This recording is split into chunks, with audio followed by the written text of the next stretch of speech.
All right, even though Great Britain had won the French and Indian War, the French and Indian War left Great Britain with a lot of debt that still had to be paid. Great Britain didn't feel like they, as a country, should be responsible for all the debt, since this war was actually one to protect the colonies.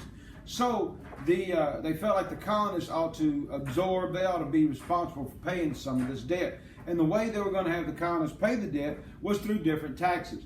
One of these taxes was called the Sugar Act. What the Sugar Act did was it put a tax on molasses. Now, molasses was already being taxed, but this was an even lower tax than what they were supposed to pay before.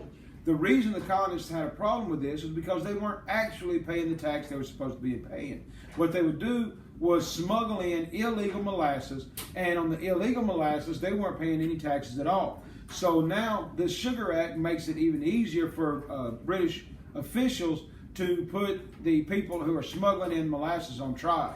That means that it's harder to smuggle in molasses, which means the people have to buy the legal molasses from Great Britain, which means they have to pay tax on it now. That tax was bad, but the one that really broke the camel's back, what really set them off, was a tax called the Stamp Act. Now, I'm not going to talk a whole lot about the Stamp Act because on your bell ringer, I've already told you exactly what the Stamp Act did. But we are going to say that any legal document had to have a stamp on it showing that they had paid taxes on that document.